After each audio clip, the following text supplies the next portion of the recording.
Good morning, everyone.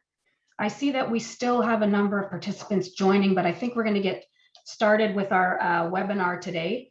My name's Elisa Scally. I am a partner with Gowling WLG, practicing in the Employment, Labor, and Equities Group, and I'd like to welcome you to our third webinar of our six-part webinar series being presented by the Employment, Labor, and Equities Group. If you missed our first two webinars on the AODA and mandatory vaccinations, we will be posting the link in the chat if you're interested in viewing those at your convenience. Today's webinar, as you know, is on preparing for a return to the workplace. And our speakers today are myself, John Peters, Alicia Riley, and Olivier Lamoureux. All of our speakers are members of our Employment, Labor, and Equities Group with practices that focus on all aspects of employment law. John and I practice out of the Ottawa office. Alicia is located in Toronto, and Olivier is from our Montreal office. I normally ask our presenters to share something about themselves, a fun fact, but this time I thought I'd do something a little different, and I asked them a specific question. If you weren't a lawyer, what would you be? So Alicia said that she has a love of Indiana Jones and she would love to be an archaeologist. Olivier said without a doubt he'd be a writer. He's been writing since he was a little boy. He writes stories and poems, and he still has dreams of being published. John interpreted my question a little bit differently, and he said he'd like to be a dolphin because they seem to be the happiest species on the planet. Or as an alternate, he'd be Santa Claus because of the free cookies. I myself believe in following your passion, so I would own a professional shopping business because I can't think of anything better than shopping with someone else's money. But for today, we are all employment lawyers, and we are happy to be presenting this webinar. And I'll just review with you briefly the agenda. If we could go to the next slide. So we'll be starting with an overview of employer obligations to return employees to a healthy workplace. Next, we will be talking about what you should do if you have employees that are refusing to return to work for a number of reasons, whether it's out of personal reasons, a claim that the remote work is now a term of their employment, allegations of unsafe working conditions, or human rights accommodation. We're also going to be looking at permanent remote work arrangements because we appreciate that some employers may be implementing remote work arrangements post-pandemic. So we're going to be reviewing what your remote work policies or remote work agreements should cover. What are the things that you need to consider if your employees are working in different jurisdictions? And then the special considerations for employees working remotely from Quebec, where, as you may know, the laws are very different than the laws in our other jurisdictions. I just want to mention before we start our presentation that if you have questions, please add them to the Q&A. We will do our best, make our best efforts to respond to your questions. Also, just wanted to mention that the presentation will be made available. It will be emailed to you after the webinar. So let's get started. If we could move to the first slide. Returning your workers to the workplace safely. If you are an employer considering reopening your workplace and returning your workers to the workplace, you must comply with provincial instruction and guidance on workplace safety, as well as provincial and local public health and safety guidelines. And today we're going to be focusing specifically in Ontario. And in Ontario, the two pieces of legislation that we're concerned with are the Occupational Health and Safety Act, as well as the Reopening Ontario, a Flexible Response to COVID-19 Act. Next slide, please. Now, before we get into the obligations under these two pieces of legislation, I wanted to stress how important compliance is by reviewing with you the potential penalties that may be imposed if you're found in contravention of the obligations under these pieces of legislation. So under the Occupational Health and Safety Act, an individual can be fined up to $100,000 or face up to a year in jail for a contravention. Now, keep in mind that directors and officers have a duty under the Occupational Health and Safety Act to take reasonable care that their companies are compliant with the OHSA and its regulations. So if the director and officer does not do that, they can be prosecuted. And if they are convicted, they can face those fines and that potential term of imprisonment for individuals. A corporation may be fined up to $1.5 million for a breach. Under the Reopening Ontario Act, directors and officers could be fined up to $500,000 and also face 12 months of jail time. And a corporation can be fined up to $10 million. Now, we know that they are monitoring compliance. Just last week, there was a restaurant that was fined $10,000 for being held in breach of the Reopening Ontario Act. So the penalties can be quite significant for a breach. So now that I have your undivided attention, let's review what the obligations are under these two pieces of legislation in terms of return to work. So under the Occupational Health and Safety Act, many of you may already know that an employer has a duty to take every reasonable precaution in the circumstances to protect the health and safety of its workers. So what does that mean? That includes a duty to keep your workers and your workplace safe and free from hazards that might be posed by infectious diseases such as COVID-19. So how do you achieve this? The way you achieve this is to assess your workplace and determine what you can do to reduce the risks that your workers will be exposed to the virus. And that's where the safety control measures come into play. Implementing safety control measures that will reduce the chance of your workers being exposed, such as screening, good ventilation, physical distancing, masking, cleaning and disinfecting. Now we're going to get into more detail on those control measures, but before we do that, if we could move to the next slide. What I did want to just review briefly is how vaccinations come into play. I'm not going to discuss in detail the requirement to that, whether you can have mandatory vaccination policies, if that's required to meet this duty under the Act.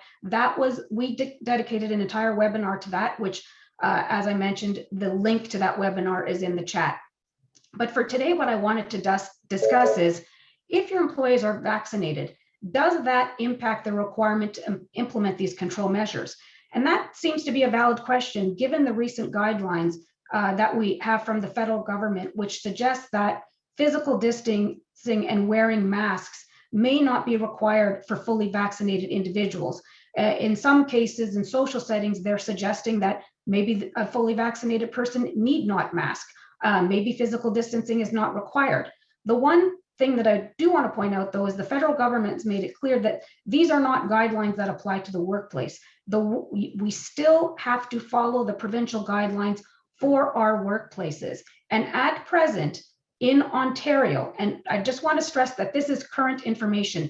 This information is constantly evolving. So this is current as of today. Employers still need to maintain these workplace control measures, no matter how many people are vaccinated. And the reason for that is that although there might be emerging evidence that if you're vaccinated, you're less likely to spread the virus if you contract the virus, as opposed to someone who's not vaccinated, there really isn't any conclusive evidence on that point right now. So as far as our Ontario government's concerned, if you're vaccinated, that means you're protected from the virus in terms of your symptoms and how ill you may become. But it does not mean that you cannot contract the virus, nor does it mean that you can't spread that virus. So for those reasons, we still have to have these safety measures in place. So therefore, whether you have 10 people vaccinated, whether you have your entire workplace vaccinated, you still need to implement these control measures currently.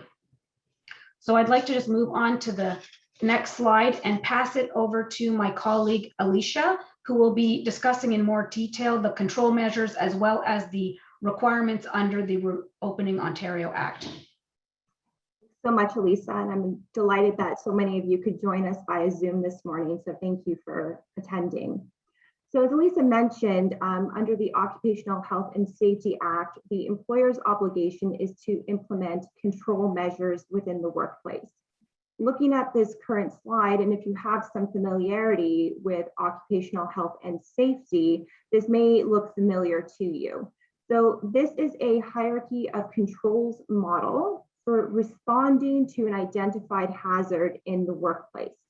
And you can actually use this in response to any identified workplace hazard, but the topic here, of course, being COVID-19, we're going to focus on the use of this model and how to prevent transmission of COVID-19 in the workplace. And for frame of reference, this hierarchy model is important to keep in your mind as we continue to go throughout this presentation, because it informs our understanding of why certain restrictions are in place. So just to go over this at a high level, we see that the hierarchy is a upside down triangle. And the reason for that is because it goes from most effective control to least effective. So an elimination control is one that physically removes the hazard. And an example of that in COVID-19 is a remote working policy. Substitution involves replacing the hazard with a hazard that is less harmful or potentially hazardous to a worker. In the context of COVID-19, for an infectious disease, substitution is not really a feasible option, certainly much harder to implement. Engineering controls involve making physical changes to the workplace to remove the hazards. So an example of that could be ventilation, separating workers, using plexiglass, so on and so forth. Administrative controls involve changing the way that your workers perform their work. And that can be done through policies, procedures, protocols. And last, we have PPE, which stands for personal protective equipment. And this involves tools, clothing that can be worn by a worker to minimize the exposure to hazards and prevent illness and infection. So for example, masks are very common PPE, as we all know. The correct use of PPE can prevent some exposure, but it's very important to remember that PPE cannot and should not take the place of other control measures. So again, just looking at this hierarchy and keeping it in your mind as we move throughout this presentation, this should not be used to offset other control measures that should be in place. Shannon, if we could go to the next slide, please. Thank you. So we are all delighted that we are now in stage 2, and it was so nice that stage 2 applied as of June 30th, 2021, so right before Canada Day. And I'm sure a lot of you are familiar with the roadmap to reopening, but to just go over it briefly, the current provincial roadmap is a 3-step plan to safely and cautiously reopen the province, gradually lifting public health measures. The plan is based on currently the provincial-wide vaccination rate, as well as improvements in public health and healthcare indicators. Under step 2 of the roadmap, we must all continue to follow public health measures, advice, and restrictions. Broadly stated, the purpose of stage 2 is the further expansion of outdoor activities, resuming limited indoor services with small numbers of people and with face coverings being worn. As Elisa mentioned earlier, the guiding legislation for the COVID-19 reopening plan is the Reopening Ontario Act. More specifically for stage 2, we have regulation 263/20, and that applies for businesses again in stage 2. It is a 37-page document, so unfortunately we don't have time to go through all of the measures today under step 2, but you can look for it online under Ontario e-laws, or you can Google it as well if you'd like to review it in more depth. Broadly, this regulation for step 2 is divided into 4 schedules. So we have general requirements, we have specific rules for various industries, a schedule pertaining to organized events and public gatherings, and the last schedule applies to individuals who are eligible for emergency childcare. And keep in mind that not all businesses and industries are listed under Schedule 2 of this regulation, because some businesses will have already been permitted to open during the shutdown zone and stage 1 phases, which are covered under a separate regulation, and that's regulation 82-20. So for example, that regulation refers to financial services, pet services, staffing, so on and so forth. However, even if you were operating and remaining open during the shutdown zone and stage 1 phases, you should still consult the stage 2 regulation, as there may be some additions for your industry that you'll want to be aware of. And then for those who are operating in specific industries, there can be also separate regulations under the Reopening Ontario Act, and that pertains specifically to long-term care facilities, retirement homes, and the healthcare industry. So we won't have time, as I mentioned, to go over all of Schedule 2, but for your own reference, the main sectors that are covered under that schedule are food and drink services, so libraries, community centers, also shopping and retail, education, sports and fitness, outdoor recreational amenities, camps for children, media industries, entertainment, and that includes amusement parks, racing venues, tour and guide services, campgrounds, and etc. So just moving on to the third point here.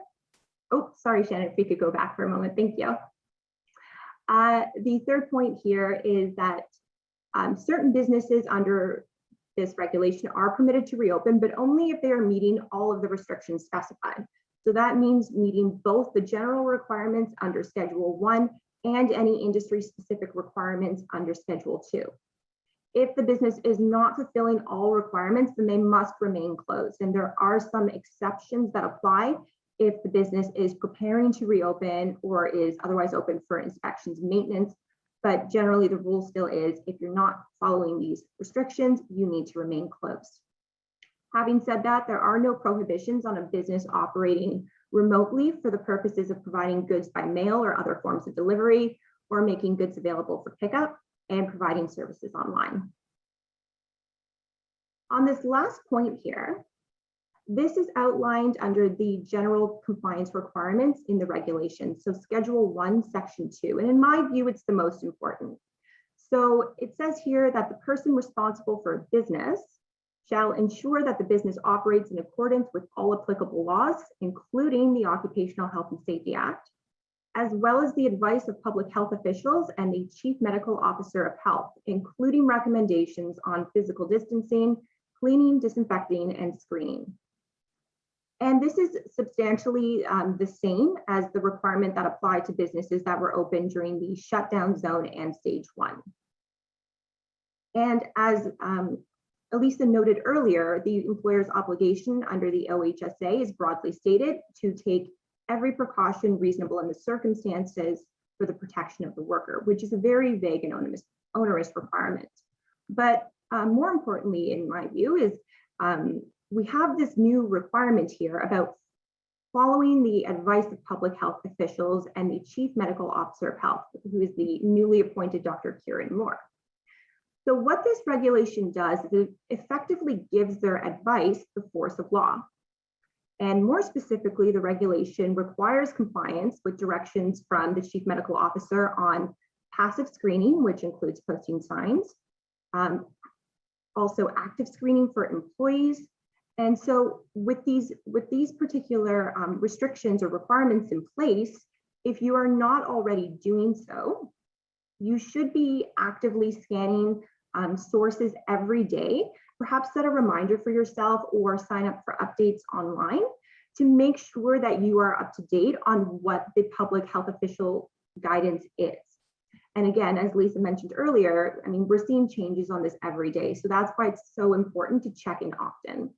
So some of the sources that you can be reviewing include regional and local public health websites. Municipal websites are also very important too, because many municipalities will have specific bylaws in place for businesses which don't always match the provincial guidelines. Sometimes they can be even more restrictive. So it's important to make sure that you're checking those as well. Other helpful resources to help you stay informed would include the Ministry of Labor's website, the Ministry of Health, which has also published very helpful screening questionnaires and tools. If you are a member of a professional or an industry association A lot of associations have been posting very, very helpful content for businesses to follow. If you are a member of a regulatory body and you have a college, following the directions of the college and viewing their website regularly, also very important. I also quite like the Workplace Safety and Prevention Services website. So that's WSPS. They have published a lot of resources, tips, best practices for safely reopening your workplace, and that includes sector-specific guidance. Last but not least, certainly also consider looking at the Canadian Centre for Occupational Health and Safety, which has published a lot of helpful materials. Next slide, please, Shannon. All right, so as I mentioned, these are the general requirements under the Stage 2 regulation. They largely mirror what was permitted for businesses, or required, I should say, during the shutdown zone and Stage 1. So this first bullet point here, yes, work from home is still a requirement in Stage 2. Specifically, what the regulation requires is that each person responsible for a business or organization that is open shall ensure that any person who performs work for the business or the organization conducts their work remotely unless the nature of their work requires them to be at the workplace.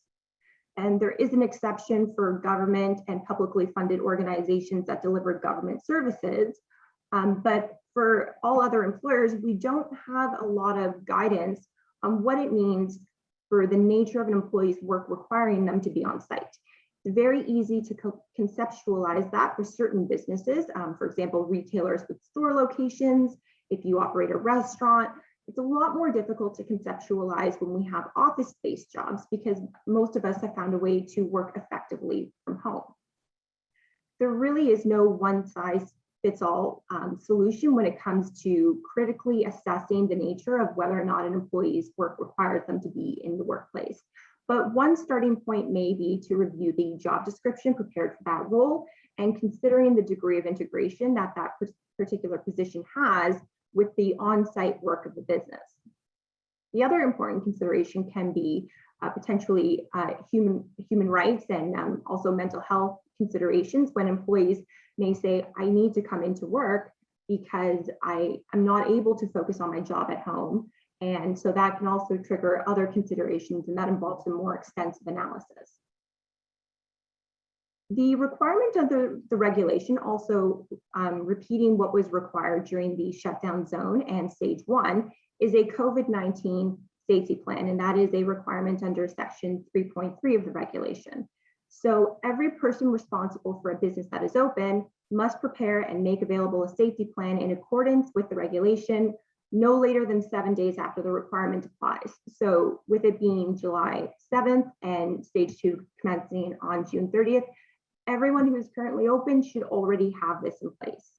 And as we'll touch on in a few minutes, the safety plan needs to describe the measures and procedures which have been implemented to reduce the transmission risk of COVID-19. So again, that's screening, physical distancing, PPE, prevention of crowding, so on and so forth.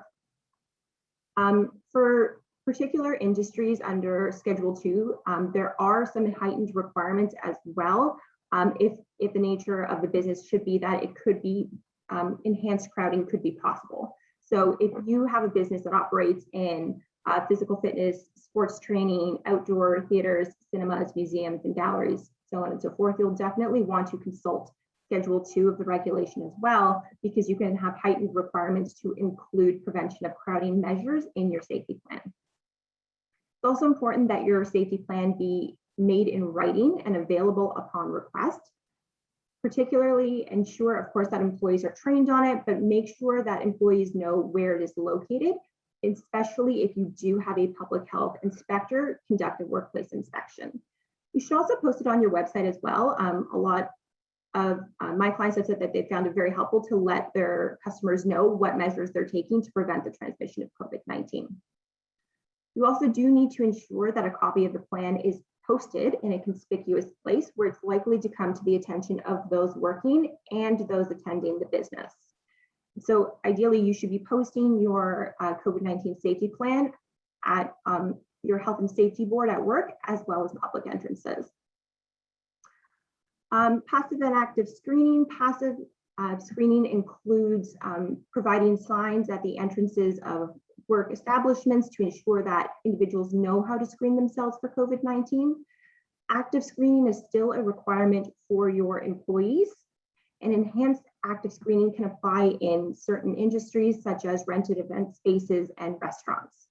Where practical, consider implementing active screening as a best practice for all individuals who are entering the workplace, not just your employees.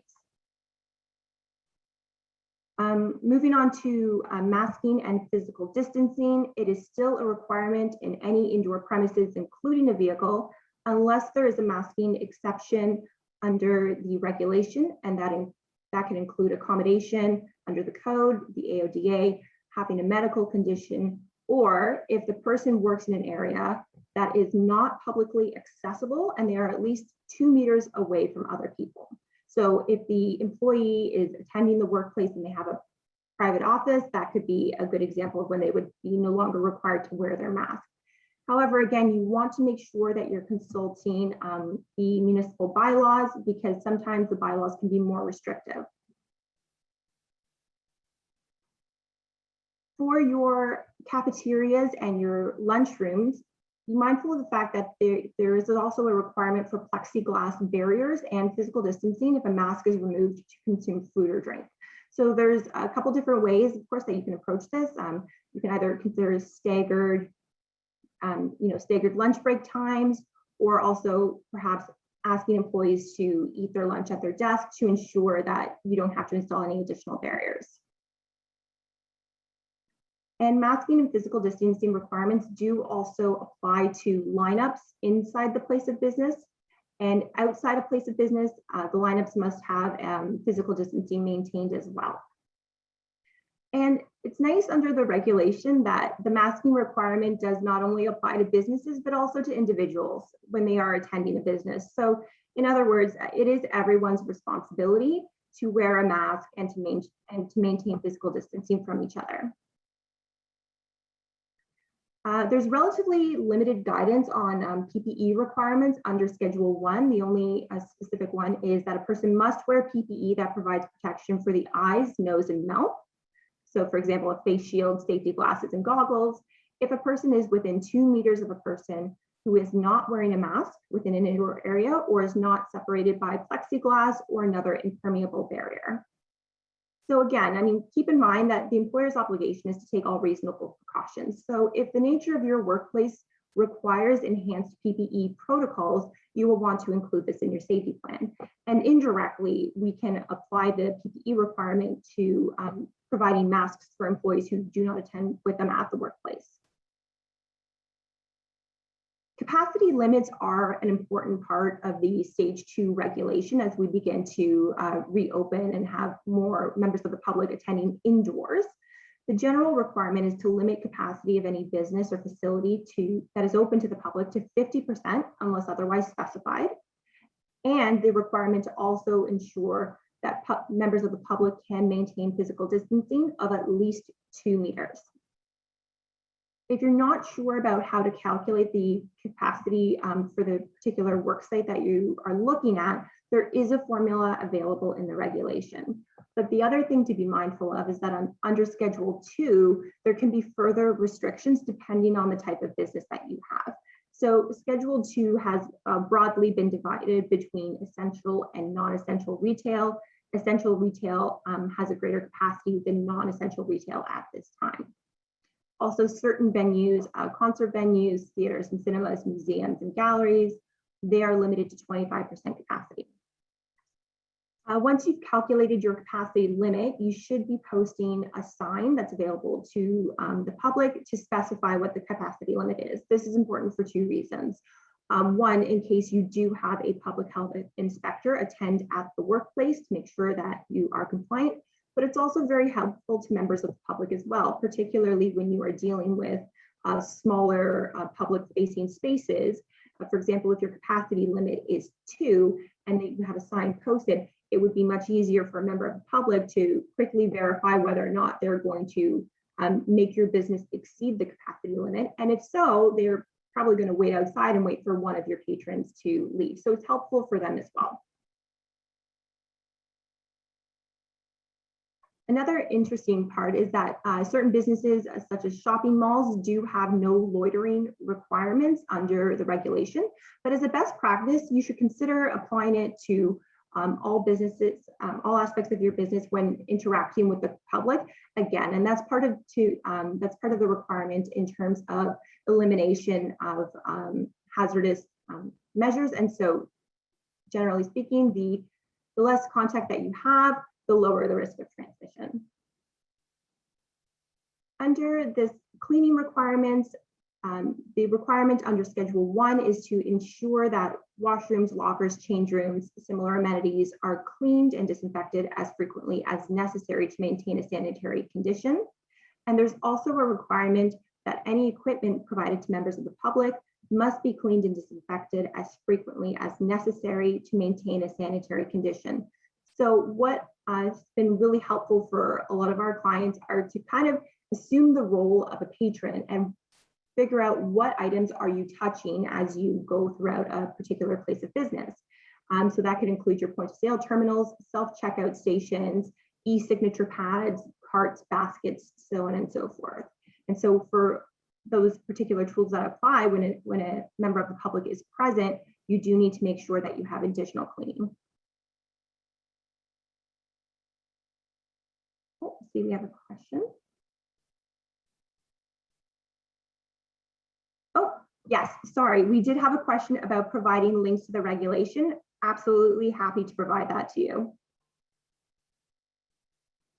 All right, and on contact tracing, there are some requirements for contact tracing with respect to specific businesses, most commonly rented meeting spaces, food and drink.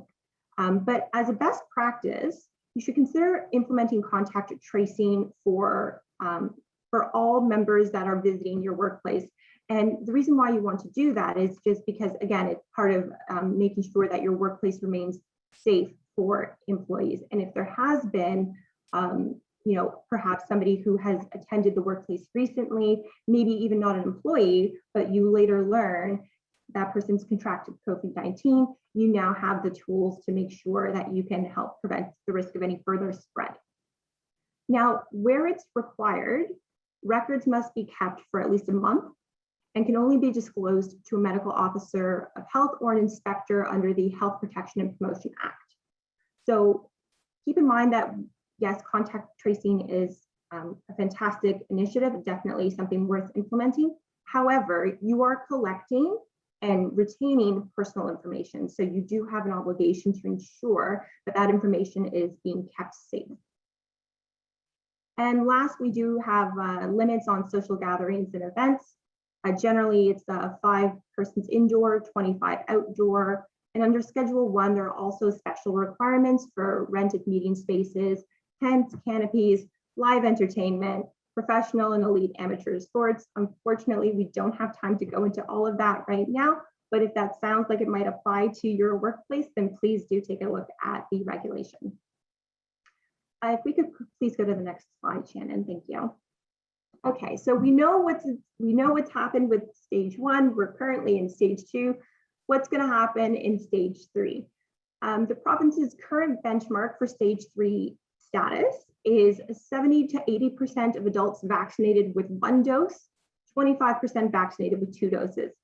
And this metric might change. So the current guidance, as noted in the first bullet point, is that the province is going to remain at each step for at least 21 days to evaluate any key impacts on public health. So even if we have obtained that vaccination rate, if there are certain key indicators that suggest that we could be headed for another increase in COVID cases, then the circumstances could change very quickly, and we might stay in stage 2 a little bit longer. There was also a recent article in the Toronto Star that indicated new figures showing that the majority of Ontarians who recently contracted COVID-19 were not vaccinated, compared with about, according to that article, 15% partially vaccinated and 1.2% fully vaccinated.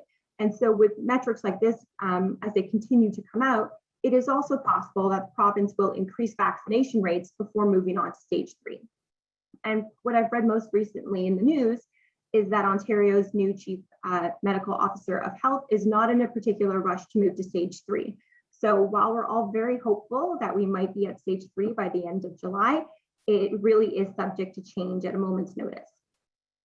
In terms of the restrictions that are going to apply, we don't know 100%, and that's because the regulation could be changed very easily. To give an example, the stage 2 regulation has been amended about 30 times since it was first published, so it can change very rapidly. There could very well be a change right before we move into stage 3, but based on what is currently available, we see the creation of the 3 color-coded zones with increasing degrees of restrictions. So we have green, yellow, and orange.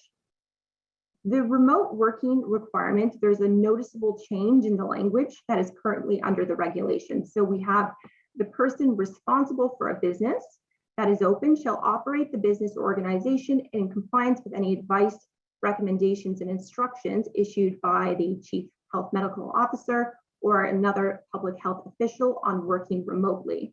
So again, stage 2 was you should be working remotely unless the nature of your work requires you to be in the workplace. Under these regulations that they presently stand, we do see a noticeable change here in the language. It is possible that the recommendations will change as we get closer to stage 3, but right now what we're seeing is that the current guidance is still work remotely if at all possible. And are there going to be any material changes in safety measures? So what we're seeing in the stage 3 regulation currently, the answer is no. There's still going to be a requirement for general compliance with the OHSA, following public health recommendations, and that includes screening, postings, masking, physical distancing, having your safety plan, capacity limits. So everything that you've been using in stage 1 and 2, be prepared to keep using that in stage 3 unless we have further guidance from the government telling us that we can do otherwise. So those are all the points that I had on the stage 2 regulation, and I'm going to pass it back to Elisa to discuss your COVID safety plan. Thank you, Alicia. So the workplace safety plan, the Ontario government has posted a template on its website, and you'll see the link there in the PowerPoint. And if we could just move to the next slide. It is just a template. It's a bare bones template, which basically sets out 6 key questions that they're recommending that you address in your workplace safety plan. The workplace safety plan is not a one-size-fits-all, so you're not going to find a cut and paste template. You're still going to have to do the work in terms of creating a plan that's unique and addresses the risk exposure in your specific workplace. So the 6 questions that they're suggesting that should be addressed in the workplace safety plan are: how will you ensure all your workers know how and are able to keep themselves safe from being exposed to COVID-19? How are you going to screen for COVID-19? How will you control the risk of transmission in your workplace? What will you do if there's a potential case of COVID or suspected exposure of COVID at your workplace? How will you manage any new risks caused by changes in the way that you're operating your business as a result of COVID-19? And how will you make sure that that plan is working? So these are all things that you need to consider, include in your plan. So I will review briefly some points on each one of these questions. I don't want to spend too much time on them, but if we could move to the next slide. So how are you going to ensure your employees know what to do? Well, you have to inform them, train them, and educate them. You should post information in your workplace, provide training and instruction on the safety measures, the hygiene practices, the proper masking. Do your best to present the information in a way that's easy to understand. Government has tons of excellent resources that have use images and graphics that are easy to understand. So suggest that you access and use those resources. Send out frequent reminders and updates to your employees, just so that it's always top of mind. And as we've mentioned numerous times already, it's important to stay informed because this information is constantly changing and evolving. So think about whether you should have a point person that's responsible for staying up to date on all the safety guidance, because if something changes, then you might have to adapt your strategy. And once you have that new information, you should share that with your employees. So consider, do you hold a town hall where you share the new information and make it an open forum where your employees might have the opportunity to ask questions and make comments. Next slide. Thank you. So your safety plan should set out the guidelines for COVID screening. I'm not going to review them. Alicia's gone over them. Again, best practice is to do the active screening, but it's not required for third parties such as clients, suppliers, and couriers. So you can still assess whether active screening is necessary. And if you don't feel it's necessary, passive screening would be acceptable with postage, signage posted outside your workplace. But for employees, again, COVID screening necessary before every day that they attend at your workplace. How you do the COVID screening is up to you. You do what works best for your organization. Some employers are using the assessment tool that the government has online and has their employees email the results. You may have your own questionnaire that the employees submit via email. You might create an app. There's many different ways that you can conduct that screening. One point that I did want to make in terms of active screening, if you have employees that are responsible for the active screening, then they should be trained on what they need to do if someone doesn't pass the screening. So make sure that they let the person know that they're not allowed to enter the workplace, that they should return home and isolate, and then contact public health or their doctor to determine whether they need to have a COVID test and anything else that they might need to do in those circumstances. So could we move to the next slide, please? How will you control the risk of transmission in your workplace? So this again is the control measures. You have to assess your workplace to determine how best to manage these risks and reduce the transmission within the workplace. So obviously, physical distancing, if you could maintain physical distancing at all times, that is ideal. So you have to look at how your workplace is configured and think about what you need to do. Do you need to modify the layout of your workspace? If you have a lunchroom, do you need to separate the lunch tables, have one chair at a lunch table, look at your meeting rooms? What do you need to do to maximize the possibility of the physical distancing in those areas? Do you need to limit the number of people in rooms that are shared, such as your lunchrooms and washrooms? And if you do that, have postage signed, which shows what the limit is for entry into those shared spaces. Think about whether you should no longer hold large team meetings or huddles if you're not able to physical distance, and think about whether those can be done virtually. Again, with the plexiglass, Alicia mentioned that, where you can't physical distance, if you have cubicles, think about whether you need to install that plexiglass between those cubicles. Think about staggering your work schedule so that not everybody is entering the workplace at the same time, so you can avoid overcrowding in your common areas and your elevators and your lobbies. So those are just some things to think about. Now, because physical distancing at all times is not going to be possible, employees will still need to mask, as Alicia mentioned. And so the protocol for masking should be clearly laid out. Obviously, if you can't maintain that physical distance, you have to mask, but think about whether you have a policy that requires masking while they're on the move in your workspace, so that if they're in the hallways, if they're in the elevators, if they're in the washrooms, that they ensure that they're masked, because you never know when you might be crossing paths with someone and not be able to maintain that distance.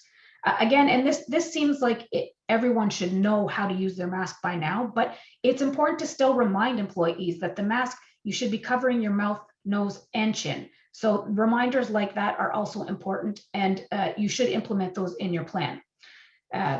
Enhanced cleaning and disinfecting, you should have a protocol in place for the cleaning and disinfecting. Think about high touch surfaces. Should you be limiting the usage of those high touch surfaces? Should you be not allowing the use of your, or discontinuing the use of your refrigerators, your coffee pots, your kettles, or do you implement a cleaning protocol so that employees understand that they need to sanitize after every use, similar to other equipment that is used regularly, like photocopiers, printers, etc. So you should implement, think about what you need for a cleaning protocol and include that in your safety plan. Heating, conditioning, air ventilation, this should be well maintained. Airflow should be, you should have high efficiency air filters. These are things, if you're leasing space, you may not have control over, but as an employer, you should make your best efforts to make inquiries with the building owner to ensure that they are maintaining the heating, conditioning, and air ventilation in an efficient and effective manner. Finally, encourage hygiene and respiratory etiquette. You know, this also seems fairly common, but train employees on personal hygiene and respiratory etiquette. Post signs reminding people to wash their hands. Make sure that you have a good supply of soap and single-use towels next to sinks, and then hand sanitizer throughout your workplace. Next slide, please. So what do you do if you have a suspected exposure to COVID-19 at your workplace? You have to develop a plan and protocol to deal with the suspected exposure. These steps that you see in the presentation are steps that are recommended by the Ontario government. You know, excluding the person from the workplace, contacting public health for direction, having clear guidelines on self-isolation and return to work based on what the provincial guidelines are at that time, informing any employee who may have been exposed that they may have been exposed without disclosing the identity of the infected person, and your reporting requirements. Have a protocol in place to ensure that reporting gets done. Ministry of Labor, you have to report within 4 days. WSIB, if it's applicable, you have to report within 3 days. You should also be reporting it to your health and safety representative or your joint health and safety committee. The one thing that I just do want to point out for step 1, excluding a symptomatic person, there may be a situation where someone becomes ill at the workplace and they think it might be COVID, and that person might not feel well enough to leave the workplace immediately. So what do you do in those circumstances? You should think about having a room, an isolation room, where that person can go to self-isolate until they feel well enough to leave the workplace. And you should have someone who is a manager who is on hand during all your working hours. So different people obviously would have to be tasked with this, but to be responsible if an incident like this occurs, to know what to do if they have to have that person isolate at the workplace. So they need to be aware of the protocol. Next slide, please. So how will you manage any new risks caused by changes to the way you operate? So this is a question about, you know, you're doing things differently because of COVID-19. Does that impact how you're managing certain risks? So if you have a new procedure like using a disinfectant, and there are rules regarding the safety and the use of that disinfectant, you might have to train your employees on the usage of that disinfectant. Are there other plans and protocols that might need to be adapted because of COVID-19? So for example, emergency evacuation. You know, is it going to be possible to physical distance during an emergency evacuation, or do you have to put in a protocol in place to make sure everybody's masked in the event of a emergency evacuation? Next slide, please. So finally, how will you make sure your plan's working? So the best advice we have is to have a COVID response team that will meet regularly and take charge of your COVID-19 related issues. Involve your health and safety representative, your joint health and safety committee in evaluating how well your plan is working. Monitor active confirmed cases, potential cases, to see whether there are any trends that need to be addressed, and your safety plan has to be somehow adjusted to deal with those. Consider surveying your employees to get their feedback and ideas. And finally, very, very important, review and update your safety plan regularly to ensure that it's up to date. Again, we can't stress enough that the health and safety guidance can change and it does evolve quite quickly. So you have to ensure that you're in compliance with those new requirements and your safety plan addresses them. So that is our the end of our first part of our session on returning to the workplace safely. We're now going to move into the second part of our session where we deal with situations where you're ready to come back, you're asking your employees to come back, but some of your employees are saying, no, I'm not ready to return, I don't want to return, and they have various reasons why. So I'm going to hand it over now to John, and he will start our discussion. Good morning, everyone.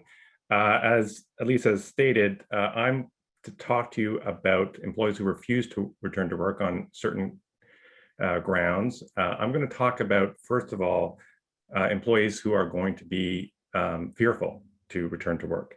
And we have to remember the context that some of you as employers have employees who have been working throughout there. They may be frontline workers or working in grocery stores, and they've been working throughout, but many of you have employees who have not been at work since March 13th, 2020. So they are effectively, they have been hibernating socially hibernating in their dens, and you're going to have to, for some employees, you're going to have to try and convince them to come out of their den. Many of you will be instituting a graduated return to work plan, maybe starting as early as September, where you may, in the first stage, allow employees to come and then encourage employees to come, and then maybe in January, expect employees to come back to work. But you're going to have to deal with employees who are fearful. Again, it's not addressing the issue of employees who just prefer not to come to work and think they have a right to remote work on a permanent basis. Alicia's going to deal with that in a few moments. I'm addressing the real situations where employees are fearful, and that fear may actually be to such an extent that it may constitute a disability where they just are too anxious. Again, they haven't been out of their homes since March 13th, 2020, and they will be fearful, and they will be fearful in a number of different areas. The first, maybe the lowest hanging fruit, is fear based on the commute. Of course, throughout the pandemic, public transit authorities, whether it's the TTC in Toronto or OC Transpo in Ottawa, and other public transit authorities across the province, have been taking measures throughout the pandemic to make sure that it is safe to ride. So all the things we've already talked about, wearing a mask, social distancing, washing hands, all come into play with respect to the use of public transit. There's also recommendations from different levels of the government and these public transit authorities that perhaps employees will be fearful, especially in rush hours, about getting on a train or on a bus, or using a ride share service or commuting with other people. So you might, with respect to public transit, you may entertain and may be flexible as an employer to allow for your employees to commute during off-peak hours. That way they may not be facing huge crowds at train stations or bus stops, or in trains or buses. The next issue that these hibernating employees might face will be actually returning to the office and actually getting into the office if you work in an office building and using elevators. Currently, there are, and there have been throughout the pandemic, restrictions with respect to elevator use. Those return to work safety plans are governed by your landlord typically, but there will be protocols in place, directional signage just to get in and exit the building, and the number of people that are allowed in the elevators at any time. That also gives you another reason to allow flexible commuting times, because you don't want all your employees arriving at work at 8 a.m. or 9 a.m. Necessarily, because by the time they get up to the office, it could be 10 in any event. Then there's the fear in the office generally. Again, I'm going to continue along the hibernation or the person coming out of their den for the first time. Many of these people haven't even been in grocery stores. They've had groceries delivered. When they get back to the workplace, they will be confronted with plexiglass. They will be confronted with directional signage, so they won't be able to just walk up and down halls necessarily free will. They will be confronted with the necessary social distancing, mask wearing. So you have to be prepared to, as Elisa has stated, inform, train, and educate your employees on an ongoing basis because things will move. That's going to be a challenge for some people, and some people will still feel quite anxious about coming back to the office. Thirdly, a real concern that we have is the people will be concerned and fearful of if people are not vaccinated. The current projections are 14% of your workforce will not be vaccinated or may never be vaccinated. On the news today, they were also talking about younger people in their 20s and 30s who have a lower rate of vaccination or have a more tendency not to be vaccinated. I'm not going to get into the mandatory vaccination policy. We've already talked about that. But the reality is you're going to have employees who are back. Some will be vaccinated, some won't be vaccinated. And there will be a fear, whether rational or not, with respect to working with employees who may not be vaccinated. And it's important to also note that even if you're vaccinated, of course, you're not 100% immune from COVID-19, nor are you immune from transmitting it if you do catch it. Although there is not typically a prohibited ground based on fear in Ontario, there is in Nova Scotia. Next slide, please. So you'll see under the Nova Scotia Human Rights Act, no person shall in respect of employment discriminate against an individual or class of individuals on account of an irrational fear of contracting an illness or disease. That is unique within Canada. It as an Ontario employer, or you wouldn't be subject to this legislation, or you might be if you have an employee who actually works normally in Ontario, but has during the pandemic gone to their cottage in Nova Scotia. And we're going to talk a little bit about that later when we talk about employees working in remote places outside of the province of Ontario. We should also note that this clause and just these issues in general will apply to not just people who are fearful of getting COVID-19, but you're going to have a certain membership of your population of your workforce that will be fearful of getting the vaccine and not getting the vaccine because they're fearful that they will become ill if they do if they do take the vaccine. Next slide. So can employers, a lot of my clients, our clients are asking, can employers insist on knowing if someone's vaccinated? Again, absent a mandatory vaccination policy, which should be restricted to very specific areas such as long-term care homes, you don't have the right to require vaccination in the workplace. And if you don't have that right, then there is no need to know whether someone's been vaccinated or not. There are certain members of your workforce will not be vaccinated because of a disability. Some will not be vaccinated because of religious beliefs. Some will be not vaccinated because they fear the vaccine. There are privacy considerations when dealing with fear. People do have the right to their privacy, and they have the right. We have to remember that taking the vaccine is actually a medical procedure, and typically you don't require your employees to disclose whether they've had a medical procedure or not. Having said that, you may ask, and you should ask as part of your return to work plan, just generally speaking, whether employees need any form of accommodation without asking again, are they suffering from a certain illness, or do they have what is their religion, things like that. But you can ask for accommodation, and you have to be flexible with your employees with respect to these requests for accommodation, and even with employees who just say, I'm just too afraid to come back right now. Again, your obligation is to inform, train, and educate, and you want to let them know that you will be flexible with respect to their gradual return to work. do employees, then of course, do employees have the right to be advised? And does an employer have an obligation to advise who is not vaccinated? The answer is the employees don't have that right. You should treat vaccination issues or whether someone's been vaccinated or not, like you do, as Elisa has stated, with respect to someone who's been tested positive for COVID-19. You don't disclose the person who has not been vaccinated. You don't disclose the person who has been tested positive. You do disclose in the case of testing positive, you have an obligation for contact tracing to disclose people who may have been around that person in a certain location at a certain time.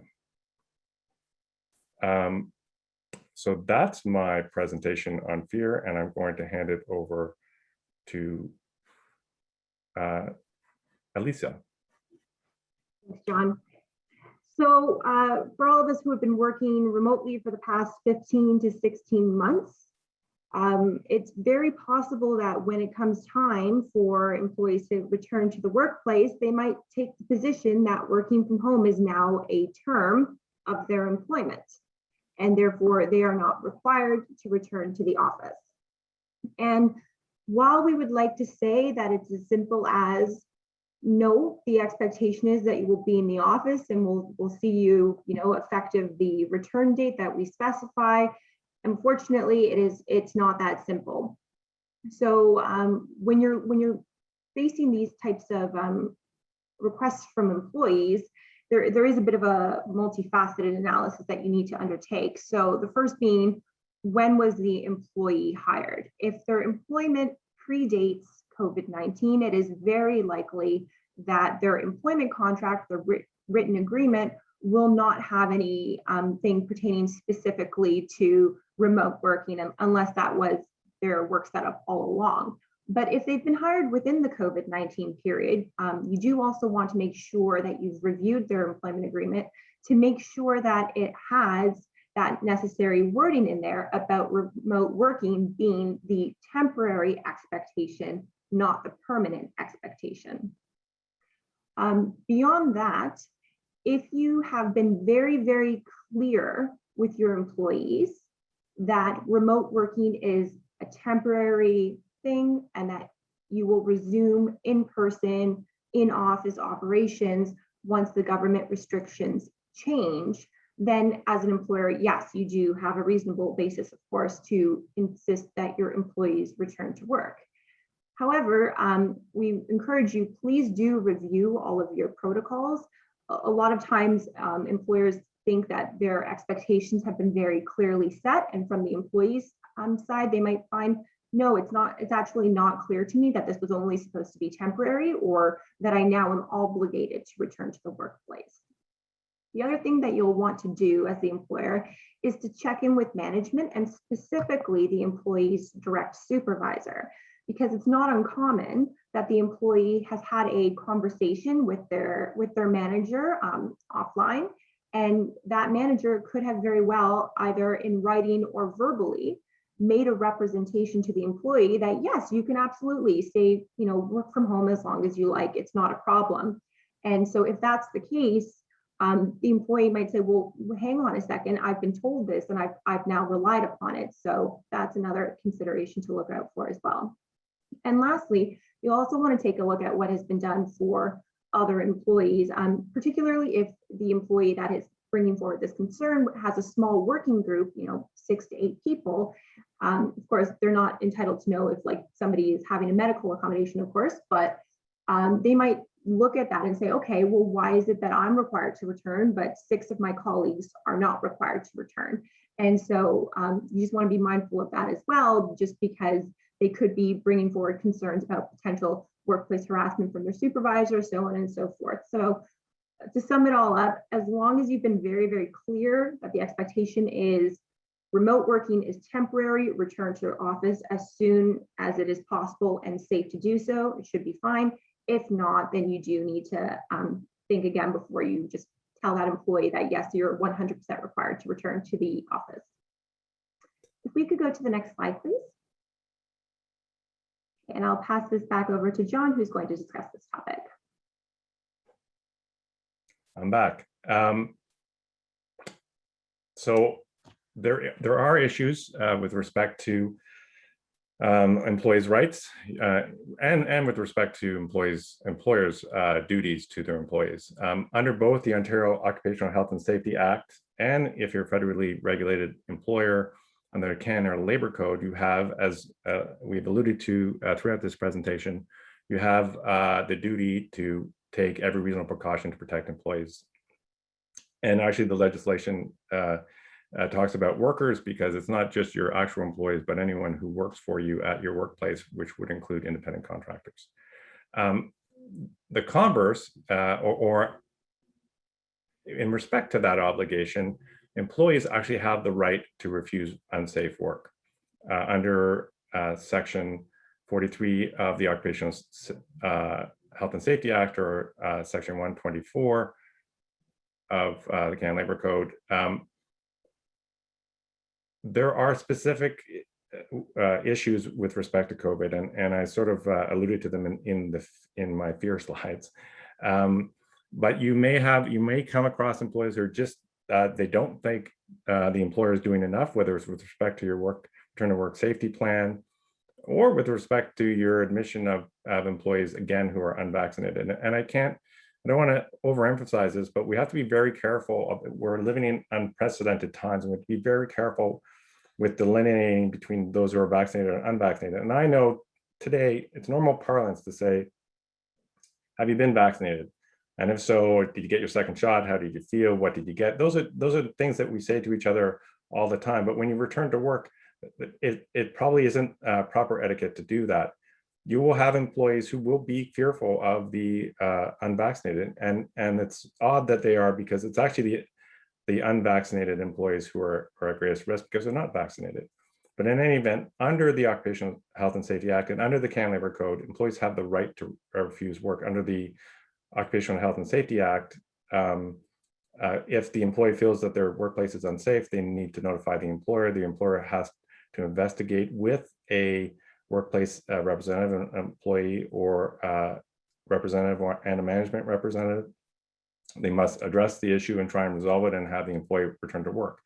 If the employee still feels it's unsafe, they have the right to continue to refuse to work or to do particular work. And at such time, the employer has an obligation to contact the Ministry of Labor. An inspector will come in, make an assessment, do an investigation, make an assessment, and make a change or issue an order, and then the employee should be able to feel safe returning to work. Having said that, employees may still refuse, and that will be a difficulty that you will have to address. We don't expect, to be fair, we don't expect that employees will be invoking their rights under Section 43 of the Occupational Health and Safety Act, but you have to be prepared for people that will be concerned. And again, I think one of the big concerns will be this issue about people who are not vaccinated. And employers will have to address that. I've also slid in another piece of legislation just because I love to provide law. I just want to give a shout out to the Employment Standards Act that you should be aware of, because people have the right, still have the right to either paid infectious disease for 3 days, but they actually have the right to infectious disease emergency leave. And that right is based on reasons related to COVID. You may know those 5 reasons, whether they're under an order, whether they need to quarantine, whether they've been exposed to someone from COVID, whether they've been sent home because the employer is concerned that they may expose somebody at work. For all those reasons, they have that right to not to work and to be on infectious disease emergency leave. And that right continues until September 25th, 2021. And that's it for me. I think I now hand it back to Alicia. Yep, thanks, John. So accommodation of code protected grounds. We saw this a lot with our clients in the shutdown zone and stage 1. Employees may seek return to work exemptions based on grounds that could trigger protections under the Ontario Human Rights Code. And in dealing with clients, the most common code protective grounds that we've seen include disability, illness, marital status, and family status. So for example, if the employee identifies as having a disability that may make them more susceptible to contracting COVID-19, or if they live with a vulnerable person who may contract COVID-19 more easily, and childcare obligations. There have also been some very recent and disturbing events that may trigger the need for accommodation requests on the basis of race, ancestry, place of origin, and ethnic origin. And what I'm referring to there is that there's been a surge in targeted racism in response to COVID-19. We have seen lots of coverage regarding anti-Asian racism, anti-Indigenous racism. With the more recent Delta variant, we have seen instances of xenophobia and exclusion of minorities in that regard as well. And so it is possible that an employee, before returning to work, will come to the employer and say, I'm very fearful about returning to work because of these instances of targeted racism, and I identify as a member of that group. And this can actually trigger two considerations. We have the OSHA requirements regarding workplace harassment and workplace violence, and we also have code protections and violations if an employer fails to respond to that employee's concern. So with specific regard to the approach will vary depending on the circumstances. But as we've been saying throughout this presentation, the key really is open, active communication with the employee. Implement a seek to understand model, citing a generalized fear of racism resulting from COVID-19 may not trigger a need for accommodation under the code, but you should still be implementing and having that dialogue with your employee to allay their concerns. The other aspect is if an employee were to bring forward a concern about perhaps a very specific individual, perhaps somebody that they work with, and they are now aware of the fact that one of their colleagues has posted certain things on social media and it makes them concerned, then that will trigger an employer's obligations to investigate under the code and the OHSA, and the form of accommodation that might be appropriate in those circumstances might be permitting the complainant to remain at home, but more likely also placing the respondent on an administrative leave or asking them to work from home pending the outcome of an investigation. So generally speaking, the onus is still on an employee to request accommodation. If there are circumstances that suggest an employee may require accommodations, the employer should, again, seek to understand, have a duty to make inquiries. So if the employee lets their manager know, I'm not safe returning to work, then that would prompt the question, okay, why is it that you don't feel safe? They might then disclose that it is because they have a sick parent or a spouse, or that they have a disability that makes them immunocompromised, etc. And so once you've understood where that concern about return to work is coming from, then you can undertake the analysis of, okay, now how do we, is there an accommodation requirement? And if so, how do we accommodate that employee? If the employee identifies that they are immunocompromised, they have a disability, that they have a concern where they might contract COVID-19, or if they do live with a vulnerable person, the starting consideration should be whether or not that employee has the capability to work from home. If so, absent extenuating circumstances, it's probably best to permit them to stay working from home for the time being, and then you can continue to reassess and accommodate that employee as things over the course of the pandemic continue to change. As John mentioned, there is also the entitlement to the infectious disease emergency leave. And so if the employee is unable to work from home, they may actually also request a leave of absence if they are providing care and support for an individual. It's important to be mindful of the fact that if they're saying they do not want to return to work, they still may have that entitlement to the leave.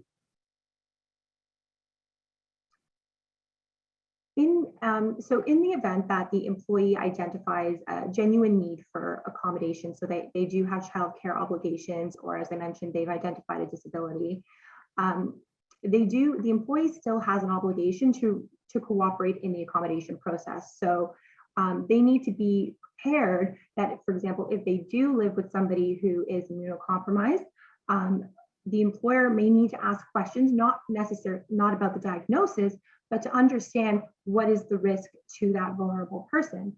And if so, how is it that we best address those particular medical restrictions that the employee's spouse or the other vulnerable person has? And in the framework of not returning to work, yes, that is an accommodation option that the employee can continue to work remotely, but it's not the only form of accommodation that you can offer. So, there might be considerations for ensuring that everyone who works with the employee remains fully masked at all times, perhaps allowing the employee to return to work, but making sure that they have a separate working space so that they can limit the risk of interaction with others, which is why they're so concerned about potentially bringing COVID-19 home from work.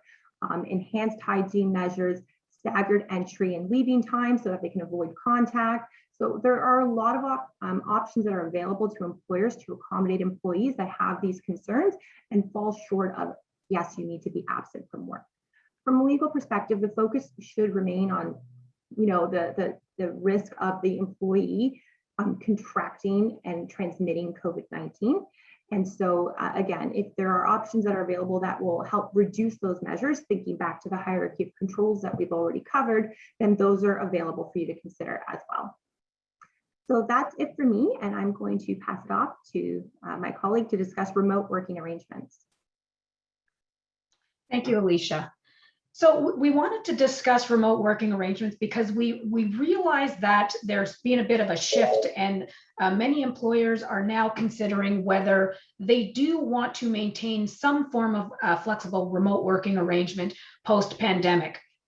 So I just want to briefly provide an overview of what you should cover in a remote work policy and a remote work agreement, because in our view, if you're going to have employees working from home, it is important to have a policy or an agreement in place that sets out clearly the terms that apply to that arrangement to avoid confusion and to manage expectations. So I've listed a few titles here of topics that you would want to cover in your remote work policy or agreement. One of them is your work schedule. You have to determine what are the expectations.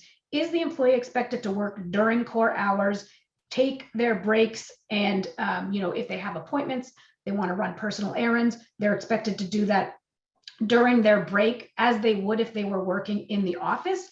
Or are you going to have a more flexible arrangement where the employee has the flexibility to come and go, doesn't have to pre-clear it with their manager, but as long as they're getting their work done, that's okay with you. So these are conversations that you need to have. These are parameters that you need to set if you're going to continue the remote working relationship.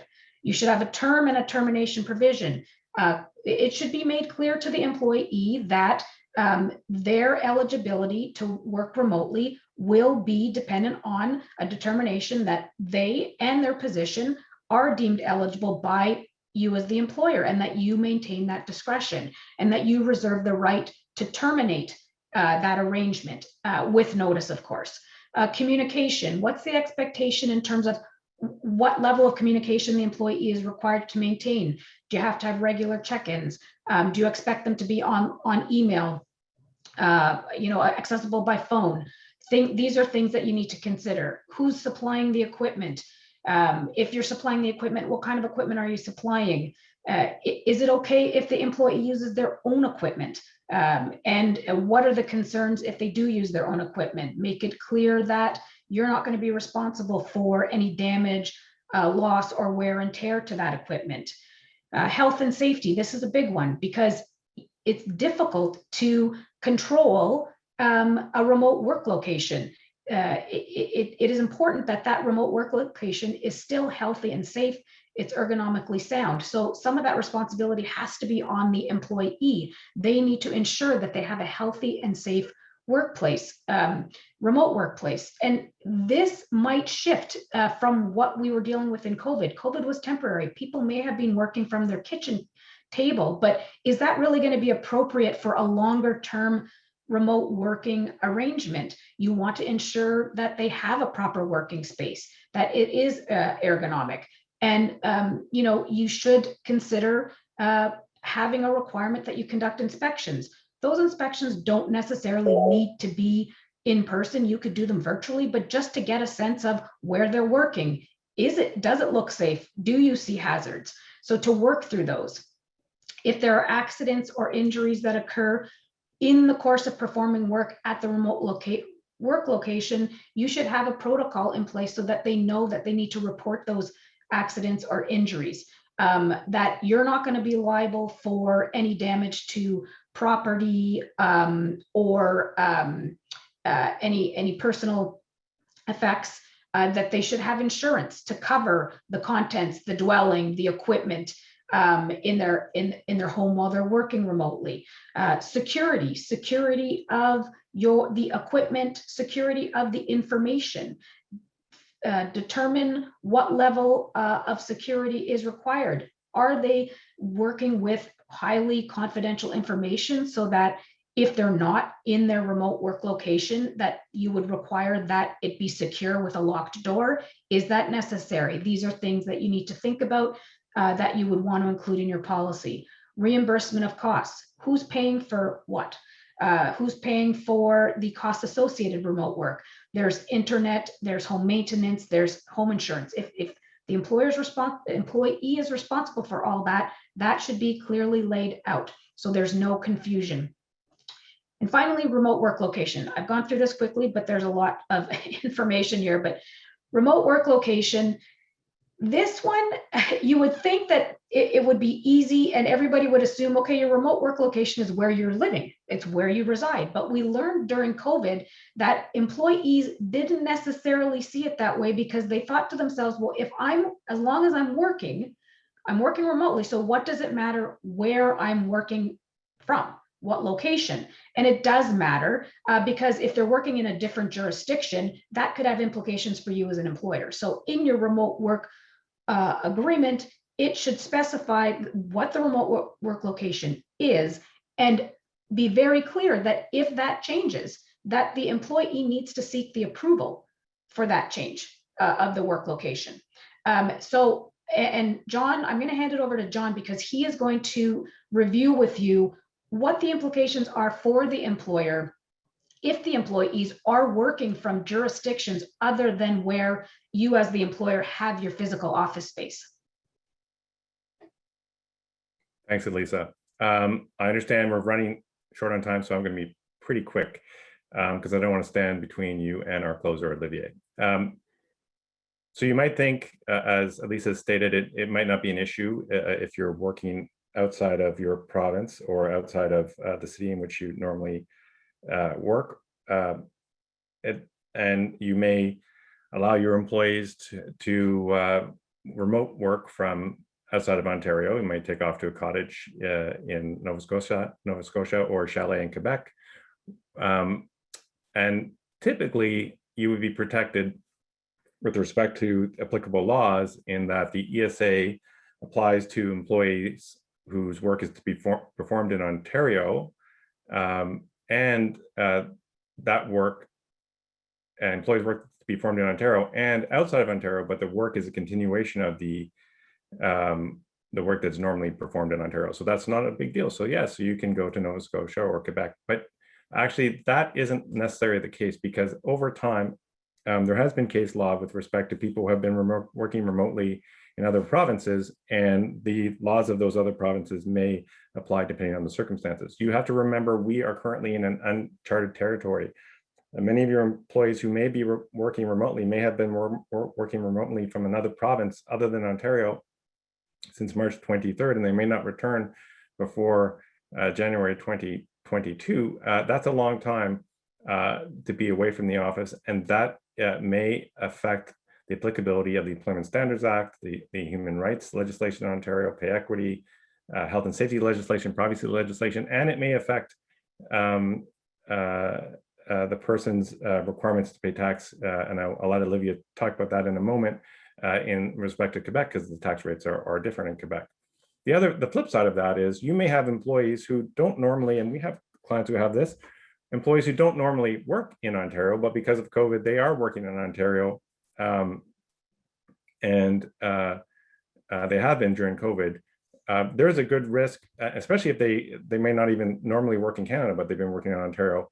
There is a very strong likelihood that those employees will be subject to the Employment Standards Act of Ontario, and employers might not be aware of that application because they think, no, my law is governed by the state of New York or another country. So you have to be wary about employees working outside of Ontario, or people working in Ontario if they're not normally working in Ontario. Next slide. Okay, so I started on fear. I'd like to end my presentation on fear. This is something you should be very concerned about. Employees working remotely outside of Canada. We certainly have cases where, as Lisa has alluded to, employees may not have asked permission to go outside of Canada to work, but they think, well, I've been told we're not returning to work until September or December or maybe January 2022. So what's the big deal? I went to India or I went to Mexico to spend some time with my family.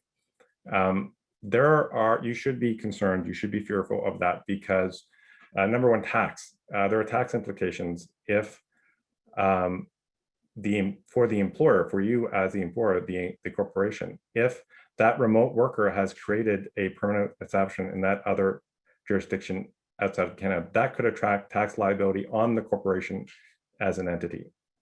It can also attract tax liability, income tax liability on the employee. But the big concern is if a permanent establishment is created, for instance, if you had an employee down in New York for the last 15 months, the IRS could deem that to be creating a permanent establishment and subject to your corporation, whether you're federally regulated or provincially regulated, to pay corporate tax in that jurisdiction outside of Canada. The second issue is immigration. If the person is working remotely, whether it's in the United States or South America or Europe or abroad, if you're working remotely, you could be required, or you should have been required, to obtain a work permit to work in that country.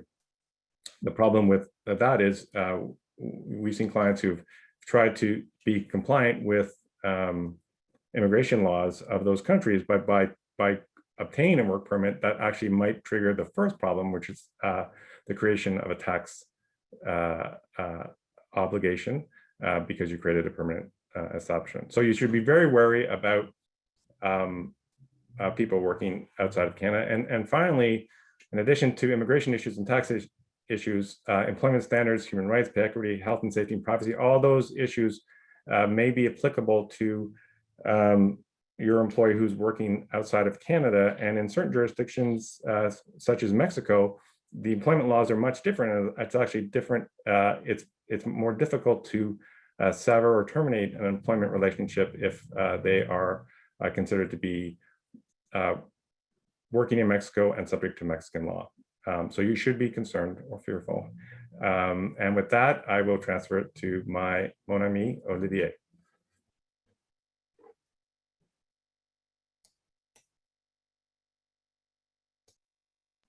Thanks, John. So I know we are running out of time, but I will quickly speak about a few particular considerations for employees who are working in Quebec, so from Quebec. Be reassured, it's not going to be as fearful as John mentioned in his presentation. Having an employee working remotely from his residence in Quebec will not automatically trigger the application of all Quebec employment-related laws. Some will apply, some won't. It will depend. The key consideration here is to determine if, as an employer, you have an establishment in Quebec. And the notion of establishment will vary depending on which law you look at, as we will see. Next slide, please.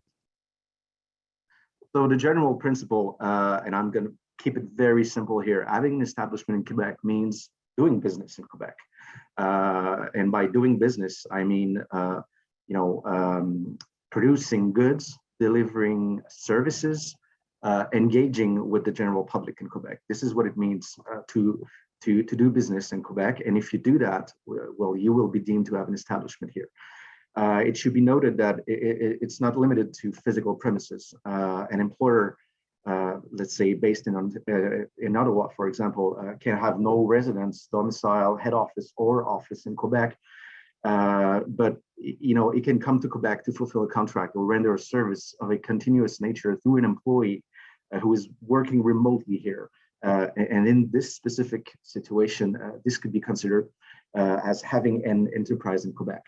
And I want to give you, a very simple example of what doing business means in Quebec. So if you have, for instance, an IT person who's working from Gatineau and who has an employer based in Ottawa, who has no physical office in Quebec. If the IT guy is doing his work, performing his duties only in connection to what's going on in Ontario, and is not doing any business with the general public in Quebec, then technically you won't qualify as having an establishment. Next slide, please. Because having an establishment is closely linked to the idea of carrying on an enterprise in Quebec. And if you look at the Labor Standards Act, having an enterprise in Quebec means that you are performing on a continuous basis and with a certain degree of permanence services or work through one or more employees on the territory of Quebec. When you look at health and safety legislation, it's a bit different here. Carrying on an enterprise or having an establishment, which is pretty much the same, means that you will have facilities and equipment that will be grouped in a specific location for the production or distribution of goods and services. So in this case, you will be deemed to have an establishment. Next slide, please. So if we look at the Labor Standards Act, which is the most concerning piece of legislation for employers who have people remotely working in Quebec. Normally, the Labor Standard Act will apply to an employee who performs work both in Quebec and outside Quebec. But for an employer whose residence, domicile, enterprise, or head office or just office is in Quebec, if you don't have any office in Quebec, still this law can apply to you if you are deemed to have an establishment, as the residence of the employee who is remotely working from Quebec may be qualified as an establishment. Again, if you are doing business in Quebec, if you are engaging with the general public, if you are delivering a service to Quebec customers.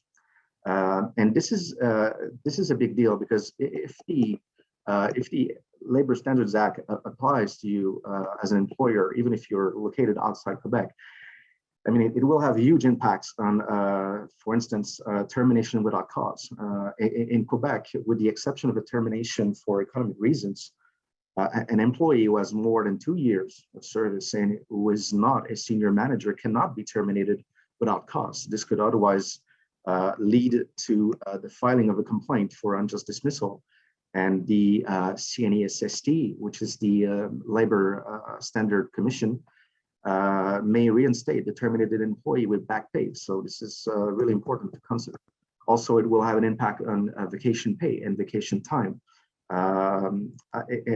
Pursuant to the labor standards in Quebec, an employee with 3 years of service or more is entitled to 3 consecutive weeks of vacation annually. So it's a little bit different than in Ontario. So it's something to consider. Also, statutory leave entitlements will be different from one province to another. So it's something that you will also need to consider. Next slide, please.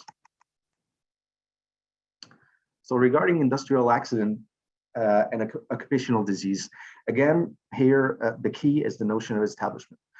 The Act respecting industrial accidents, applies only to worker to whom an industrial accident happens in Quebec and who contracts an occupational disease in Quebec, and additional criteria, whose employer has an establishment in Quebec.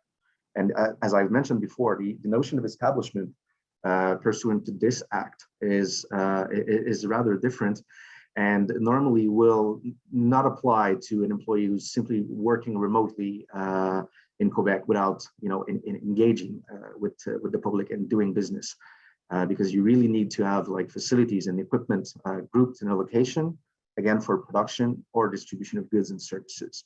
And as a result, if you are not covered by that act, you will benefit from a potential exemption from the obligation to register with the CNESST, which is normally something you have to do within 60 days after the first day of employment of your employee working in Quebec. So in doubt, if you feel like you might qualify as having an establishment, but you're not sure, well, call us. that's the main taking here. Next slide, please. Now the situation is different when it comes to occupational health and safety.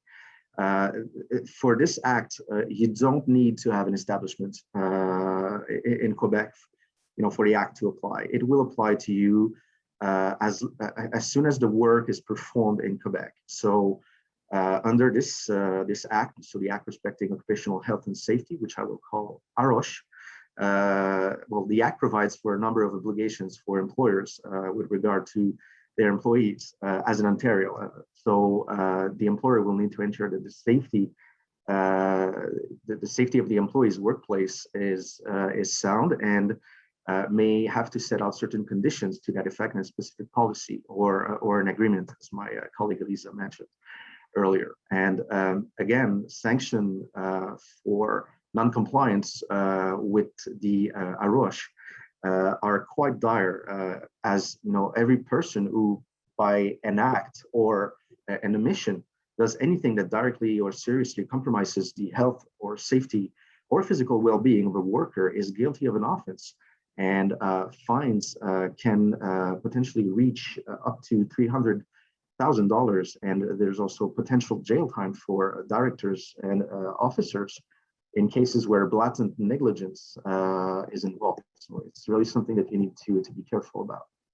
Next slide, please.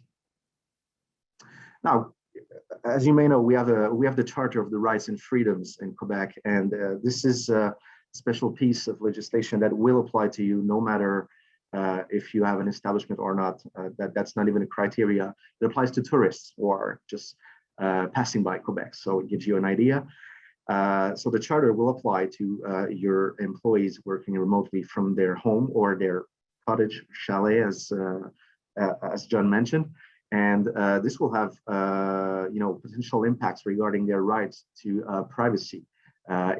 Especially if you start to inspect their residence or their workspace to make sure that everything is okay regarding health and safety. So you have to be as less intrusive as possible. So there will also be an impact regarding the fact that the employee cannot be discriminated in his employment because he has a criminal record, or because he is charged with a penal or criminal offense if it's not related to his employment. So that's one thing that will need to be considered, and they are potential claims for employees who feel that their right under the charter is not protected. They can file complaints before the Human Rights Tribunal in Quebec, and I can assure you it's not the place you want to be as an employer. And also, it should be noted that illicit and intentional violation of a protected right under this charter may lead to punitive damages. Next slide, please. So a quick word on privacy. As you may already know, Quebec, as well as Alberta and British Columbia, have their own provincial privacy laws. So as such, people who are working remotely from Quebec are technically covered by the Act Respecting the Protection of Personal Information in the Private Sector, which is our Privacy Act in Quebec. And this will govern basically the collection, use, communication to third parties, and disclosure of any personal information for these Quebec-based employees. And I think it's important to mention that we have a bill coming to amend this Privacy Act. This is Bill 64, and it will really deeply affect the privacy scene, if I may say, in Quebec. This bill will make our legal framework be much like the General Data Protection Regulation, or GDPR, which is the legal framework regarding privacy in the European Union. So it's going to be much more stringent than it is right now. Our law is a bit outdated, and it will be much more severe. And as an example, under the current Privacy Act, fines for the violation of the Privacy Act range between 1K and 50K, depending on the offense. Under the upcoming Bill 64, unless this is modified by the Parliament, fines will range, and I'm going to say that really slowly, but fines will range from $15,000 to $25 million, or if greater, 4% of the business's worldwide turnover for the preceding fiscal year. So definitely something not to think about if you're trying to have a good night's sleep. I'm going to move on to the next slide, which is my last slide. So a brief word on the Charter of the French language. Quebec is a French-speaking province, as you probably know, and at the Charter of the French language, similarly to the Charter of the Rights and Freedoms, will apply to Quebec-based employees, especially if they're francophones.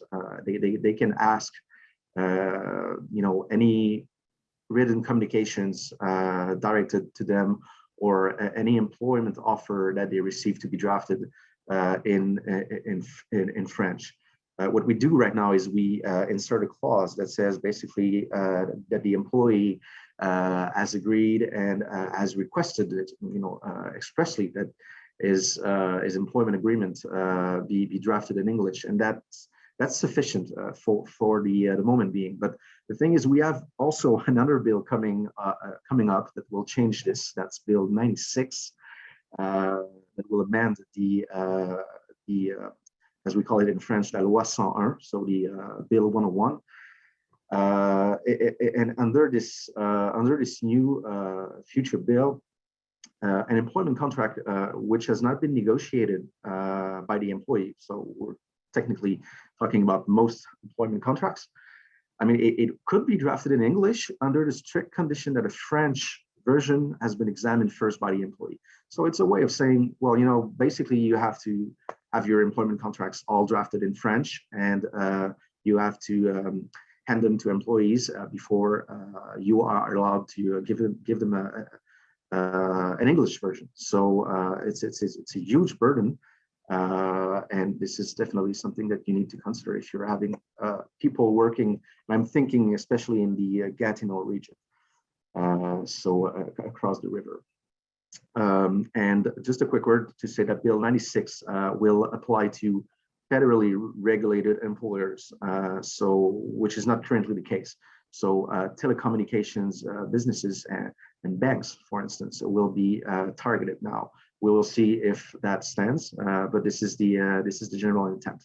So I'm gonna pass it over to Elisa for closing statements. Thank you, Olivier. Apologize for running long, but we had a lot of information to cover.